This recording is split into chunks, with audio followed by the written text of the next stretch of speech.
Kuelekea fainali ya kombe la shirikisho barani Afrika, RS Berkane dhidi ya Simba Sport Club, mashabiki wametoa maoni yao kuelekea mechi hiyo, nao walikopo na haya ya kusema. Kwa majina anaitwa Nofati Festo kutokea Dodoma, mtaa Bailodi. Maoni yangu kuhusu mechi ya fainali ya Simba kwenye kombe la shirikisho, maoni yangu ni kwamba Simba wawe na nidhamu kwenye huo mchezo. Ingawa wamekuwa na performance nzuri kwenye haya mashindano ya sasa, kwenye mechi za ugenini wamekuwa wakifungwa magoli machache na wamekuwa na nidhamu kubwa na kiwango kikubwa sana. Isipokuwa wamekuwa na changamoto ya kufungwa magoli ambao hawakutegemea. Maoni yangu mimi, naomba mimi mwenyewe kwanza shabiki wa Simba, kwa maoni yangu nawaombea mambo yaende wakafanye vizuri, at least wapambane, watu hata sare, hata kama watafungwa basi wasiweze kuruhusu magoli mengi. Anazungumzia klabu ya Simba.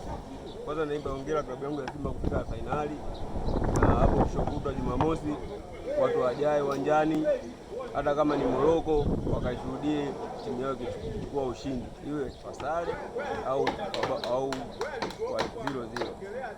Ila kikubwa ni kuiombea timu yetu iweze kuchukua kombe, irudi kwa Mkapa vizuri, tukajaze uwanja tuchukue kombe.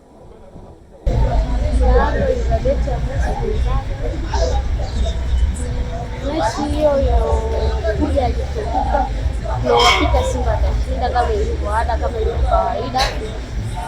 Simba ni bingwa kila mechi na hivi tunawapita atashinda. Maoni yangu kupitia mechi ya tarehe 17 Simba Sport dhidi ya Berkane, kwanza anamwombea Mungu aweze kufanya vizuri katika mashindano haya ya kombe la Afrika.